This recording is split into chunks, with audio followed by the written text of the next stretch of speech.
Lilith, the shadow of embodiment. Integrated quality, Malkuth, kingdom. Malkuth meaning kingdom is the 10th Sephirah upon the tree of life and represents the complete embodiment of consciousness within the physical world. It is the realization that the material world is not separate from the divine, but one of its living expressions. Spirit and matter are no longer experienced as opposites, but as two aspects of the same reality. The body becomes a sacred vessel, work becomes service, relationships become opportunities to embody love, nature becomes a living reflection of the divine. Every ordinary moment becomes an opportunity to consciously express the highest qualities of our being. Malkuth teaches that awakening is not found by escaping the world. It is found by becoming fully present within it. The kingdom is therefore not merely a destination beyond death, it is a way of living. To embody Malkuth is to recognize the sacred within the ordinary and to consciously express it through every aspect of daily life.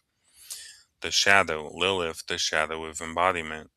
Within the symbolic framework of this book, Lilith represents the fragmentation of embodiment, where Malkuth experiences the physical world as a sacred expression of consciousness.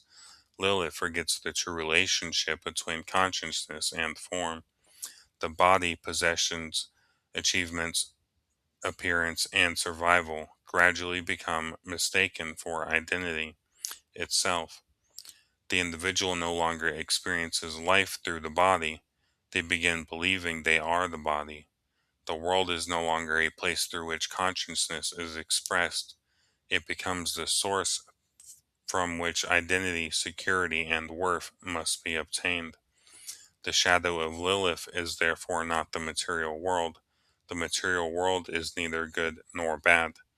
The shadow is unconscious identification with it. Nothing has changed except perception. The vessel has been mistaken for the self. The kingdom has been mistaken for merely the world. Repression, suppression. When Lilith becomes repressed or suppressed, embodiment itself is rejected. The physical world begins to feel spiritually inferior. The body becomes something to tolerate rather than appreciate. Pleasure becomes associated with guilt. Rest feels undeserved.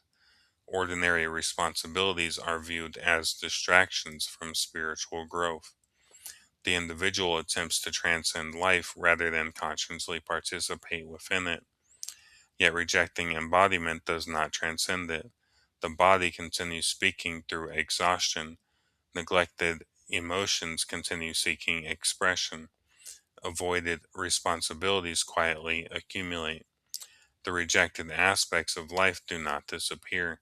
They simply move beyond conscious awareness, where they continue shaping perception and behavior from the background.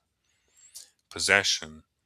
When Lilith becomes possessed, the opposite occurs.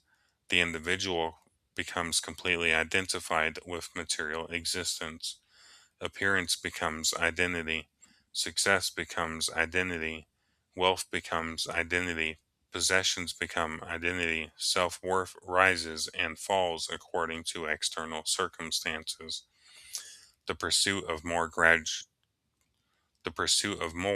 gradually replaces the experience of enough. Comparison becomes constant. Loss becomes terrifying. The body is no longer experienced as a sacred vessel. It becomes the entirety of the self. Life becomes organized around acquiring, protecting, and preserving identity through external means.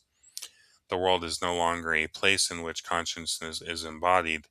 It becomes the object through which fulfillment is endlessly pursued. Yet no amount of possession can restore what was never truly lost. Universal pattern.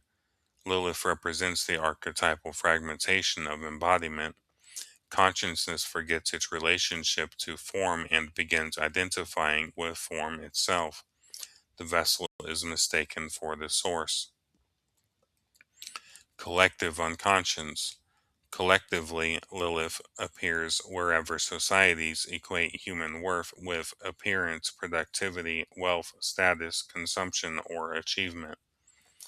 Success becomes measured by what one possesses rather than who one becomes. Entire cultures begin searching for fulfillment through accumulation while forgetting the deeper qualities that give life meaning. Individual psyche. Within the individual, Lilith appears as the unconscious belief that identity depends upon external conditions. Thoughts become occupied with comparison. Fear becomes attached to loss. Self worth fluctuates according to success or failure. Desire continually seeks fulfillment outside oneself. The psyche quietly forgets that value is inherent rather than acquired. The world in daily life, Lilith becomes visible through our actions. We continually compare ourselves with others. We overwork in pursuit of validation. We neglect the body until it demands our attention. We chase possessions believing they will complete us. We define ourselves through careers, achievements, appearances, or recognition. We seek fulfillment through acquisition rather than participation. Our behavior gradually reveals the identity with which we have become most closely identified. Reflection. Take a few moments to observe yourself honestly, not with judgment, with curiosity. Ask yourself, what do I believe gives me value? Where do I seek fulfillment outside myself? Do I care for my body as a sacred vessel, or do I either neglect it or define myself by it? What fears most influence my daily choices? What would remain if my possessions, achievements, or reputation disappeared? Am I participating in life or attempting to possess it? Where have I mistaken the kingdom for merely the world? Recognition is not condemnation.